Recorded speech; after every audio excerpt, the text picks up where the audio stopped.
आज के एपिसोड पे डिस्कशन करने से पहले I would like to request you to subscribe our YouTube channel and follow us on Facebook and Twitter as well. इसके अलावा अगर आप हमें सपोर्ट करना चाहते हैं तो that you can do through a Patreon also. Facebook, Twitter और पेट्रियन की जो लिंक्स हैं वो इस वीडियो की डिस्क्रिप्शन में आपको मिल जाएंगी। इसके अलावा इस चैनल के अबाउट सेक्शन में भी आपको इन तीनों वेबसाइट्स की लिंक्स मिल जाएंगी। कल होने वाले क्वाड इजलास में चीन के BRI के मुकाबले में एक नया इन्वेस्टमेंट प्लान लॉन्च किया गया है जिसको IPEF का नाम दिया गया है, यानी कि इंडो पैसिफिक इकोनॉमिक फ्रेमवर्क। अब ये जो फ्रेमवर्क है ये सिर्फ एशिया के लिए है और ना सिर्फ ये कि चाइना के इकोनॉमिक इन्फ्लुएंस को इस रीजन के अंदर ख़त्म करना चाहते हैं, बल्कि ग्लोबल सप्लाई चेन जो कि चाइना के पास है उसको भी जापान और साउथ कोरिया पे शिफ्ट करने की अटेम्प्ट करेंगे इसके ज़रिए। ये IPF जो है ना, इसके काफ़ी यानी बहुत सारे शोबे हैं इसके, लेकिन इसके कुछ सेगमेंट्स जो हैं वो कुछ मैच करते हैं चाइना के BRI से। मतलब इसके अंदर मुख्तलिफ जो मेंबर मुल्क होंगे वो कहेंगे कि फ़लाँ जो हमारा प्रोजेक्ट है उसको फाइनेंसिंग आप करें, तो ये भी होगा इसके अंदर। अब इससे वो इल्ज़ाम तो धपड़दूस हो गया ना इनका, अमेरिकन का और इंडियंस का, कि BRI डेब्ट ट्रैप है, क्योंकि अब वो खुद ही वही चीज़ कर रहे हैं यहाँ पे। अच्छा, शुरुआती तौर पर 10-12 मुल्क अमेरिका के पार्टनर है इसमें, और एशिया के दूसरे मुल्कों को भी ये अप्रोच करेंगे आने वाले दिनों के अंदर कि आप भी ज्वाइन करें हमें। बांग्लादेश को भी अप्रोच करेंगे यकीनी तौर पर, इंडिया के ज़रिए करेंगे या अमेरिका खुद करेगा कि आप भी आएँ और हमारे इस मुआशी प्लान का हिस्सा बन जाएँ। फाइनेंशियल टाइम्स कह रहा है कि how Bangladesh can benefit from Indo Pacific economic framework. लेकिन यहाँ पर एक गड़बड़ है मित्रों, इस प्लान में एक गड़बड़ है। चूँकि ये मंसूबा कंटेनमेंट ऑफ चाइना की वजह से लाया गया है तो फॉर श्योर इसके अंदर मोस्टली उन्हीं प्रोजेक्ट्स को फाइनेंसिंग करना चाहेंगे जो कि चाइना के इंटरेस्ट के खिलाफ प्रोजेक्ट्स हैं, और अगर वो पैसे लगाएंगे भी तो उस इन्वेस्टमेंट की कंडीशंस जो है ना वो चाइना सेंट्रिक होगी। मतलब कंडीशंस कुछ ऐसी लगाएंगे जो कि चाइना के मुखालिफ होंगी, क्योंकि ऑब्जेक्टिव इस फंड बनाने का ही यही है कि चाइना के इकोनॉमिक पावर को चैलेंज करना है हमने यहाँ पे इस रीजन में। तो बांग्लादेश समेत हर उस मुल्क को जो कि इस मंसूबे के तहत इन्वेस्टमेंट अपने मुल्क में लाना चाहेगा, उन सबको इस बात का ख्याल रखना पड़ेगा कि कहीं वो जानते बूझते या अनजाने में एंटी चाइना पिच पे तो नहीं खेल रहे, इस प्रोजेक्ट के अंदर शामिल हो गए। अच्छा, इससे पहले भी आपको याद होगा वैसे कि अमेरिका 2-3 मरतबा कुछ इसी तरह के प्रोजेक्ट्स अनाउंस कर चुका है पहले भी, लेकिन बाद में वो उनको डंप कर देता है शुरू होने से पहले ही। आपको याद होगा कुछ साल पहले एक बड़ा शोर उठा था कि जी ब्लू डॉट नेटवर्क आ रहा है अमेरिका का BRI के मुकाबले में, याद है ना आपको? वो B3W भी उसको कहते थे और ब्लू डॉट नेटवर्क भी उसको कहते थे।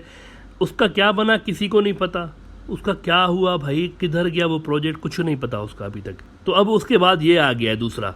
इस IPEF का भी फ्यूचर मुझे कुछ डामक डोल लग रहा है। साउथ चाइना मॉर्निंग पोस्ट कह रहा है कि Biden's Indo Pacific economic framework unlikely to drive Japanese and South Korean businesses from China. Analyst से इसमें वो 2-3 बड़ी अहम बातें कर रहे हैं कि while Tokyo and Seoul have shown willingness to cooperate with Washington in trade and technology, the Asian business community is unlikely to give up their profitable Chinese ties, which have been developed through decades of collaboration. Analyst said, अगर आप global supply chain को China से move करना चाहते हैं तो सवाल यह है कि जिन कंपनियों के बिजनेसेस पहले ही अरबों डॉलर्स के हैं, बहुत ज़्यादा प्रॉफिट जनरेट कर रहे हैं, तो वो अपने चलते हुए प्रॉफिटेबल बिजनेसेस से क्यों एक्सपेरिमेंट्स करेंगे, किस खुशी में?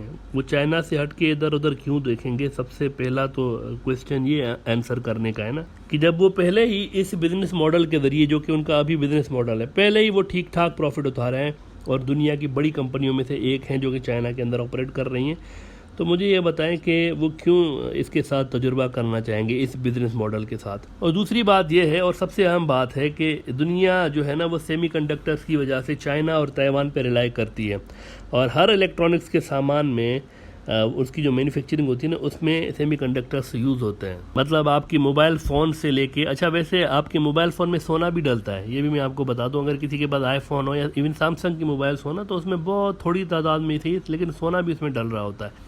इसके अलावा कई तरह के और ऐसे रेयर अर्थ मिनरल्स भी डलते हैं जो कि बड़े एक्सपेंसिव होते हैं, और चाइना उस मार्केट को डोमिनेट करता है। तो सेमीकंडक्टर्स जो है ना वो मोबाइल फ़ोन से लेकर स्पेस में जाने वाला रॉकेट जो है ना उसके कई पुर्जों में आपको चाहिए होते हैं। टीवी, लैपटॉप, हर जगह ये चीज़ें चाहिए होती हैं। और ये मार्केट टोटली चाइना और ताइवान पे डिपेंडेंट है, उसके अंदर बनते हैं। पूरी दुनिया जो है वो इन मुल्कों पे रिलाय करती है। तो मुझे ये बताएं कि ताइवान तो अमेरिका के इस IPEF यानी इंडो पैसिफिक इकोनॉमिक फोरम में है ही नहीं और आ भी नहीं सकता। अगर अमेरिका उसको ज़बरदस्ती ऐड करना चाहेगा तो क्या होगा, 1-2 घंटे लगेंगे चाइना को एनेक्स करने में ताइवान को अपने अंदर। इतना छोटा सा आइलैंड है, वो चारों तरफ से उनके बैठ जाएंगे तो क्या। अगर उनकी एयर स्पेस और उनका समुद्र का वो जो इलाका है वही ब्लॉक कर देना तो अंदर तो किल्लत पड़ जाएगी, वहाँ पर सप्लाई चेन ही मुतासर हो जाएगी। तो वो बिना लड़े भी उसको एनेक्स कर सकते हैं। लिहाजा अगर अमेरिका इसको ज़बरदस्ती शामिल करना चाहेगा अपने इस इंडो पैसिफिक इकोनॉमिक फ्रेमवर्क में तो भी नहीं कर पाएगा। तो उसके बिना किस तरह आप समझ सकते हैं कि ग्लोबल सप्लाई चेन चाइना के पास से हट जाएगी और इस रीजन से हट के और वहाँ पे जापान और कोरिया में चली जाएगी। ये चीज़ें तो बहुत बेसिक चीज़ है ना, सेमीकंडक्टर्स और ये। और दूसरी बात यह कि इंडिया का भी नाम कहीं ना कहीं पे लिया जा रहा है, लेकिन अगर आप समझ रहे हैं कि इंडिया जैसे मुल्क जो हैं वो चाइना का अल्टरनेट हो सकते हैं, तो मित्रों ये बताएं कि क्या इंडिया के पास इतनी बड़ी इंडस्ट्रियल ग्रोथ को सपोर्ट करने के लिए बाकी सारी फैसिलिटीज़ तो छोड़ें, बिजली है क्या उनके पास, इतनी जनरेट करते हैं क्या वो, इतनी ज़्यादा इंडस्ट्रियल ग्रोथ को सपोर्ट करने के लिए उनके पास इतनी बिजली है, नहीं है।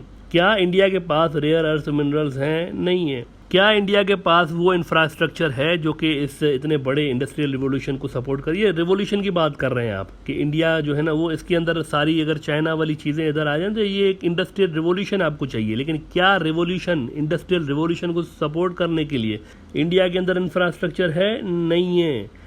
तो मित्रों खाली फैक्ट्रियां लगा के क्या करेंगे ये मल्टीनेशनल कंपनी, क्या करेंगे खाली प्रोडक्शन हाउस लगा के, जबकि वो बंद पड़े होंगे वहाँ पे। तो इतना आसान है नहीं चाइना के बिना कोई ग्लोबल सप्लाई चेन सिस्टम बनाना दुनिया के अंदर। इधर जापान और साउथ कोरिया जो है ना, जिनको चाइना की अल्टरनेट के तौर पर खड़ा करने की तैयारियां हो रही हैं अमेरिका की जानिब से, ये दोनों जो है ना बेचारे ये खुद चाइना के ऊपर रिलाय करते हैं। चीन के टॉप 5 ट्रेड पार्टनर्स के अंदर ये दोनों भी आते हैं, जापान और कोरिया। तो लग ये रहा है कि इंडो पैसिफिक इकोनॉमिक फोरम असल में बाइडन इंतजामिया की एक डेस्परेट अटैम्प्ट है चाइना को तंग करने के लिए और प्रेशराइज करने के लिए। प्रैक्टिकली शायद ये वो रिजल्ट्स प्रोड्यूस ना कर पाए जो कि बाइडन एडमिनिस्ट्रेशन चाह रहे होंगे, लेकिन बस तंग करेंगे, प्रेशराइज करेंगे चाइना को इस तरह से। अच्छा, Chinese academy of international trade and economic cooperation के एक रिसर्चर हैं जोहो मी साहब, इनको कोट करते हुए साउथ चाइना मॉर्निंग पोस्ट ने एक बड़ी कमाल की बात लिखी है। वो कह रहे हैं कि companies that value long term growth will likely not relinquish their share in the Chinese market easily. कोई एक कंपनी अगर चाइना को छोड़ के जाती है फ़र्ज करें, तो उसकी मार्केट शेयर को उसका जो कंपटीटर होगा वो थैंक्स के साथ कैप्चर कर लेगा फ़ौरन। तो जिसकी भी सोच है कि चीन के अंदर से हम कंपनीज़ को इधर उधर करेंगे और चाइना की जो ग्लोबल सप्लाई चेन पे मोनोपोली है उसको हम ख़त्म करेंगे और चाइना की जो ग्रिप है सेमीकंडक्टर्स पे और रेयर अर्थ मिनरल्स पे उसको ख़त्म करेंगे, it is all rubbish I think. और ये $50 अरब का एक मंसूबा जो है ना वो डिज़ायर्ड रिजल्ट्स प्रोड्यूस नहीं करेगा।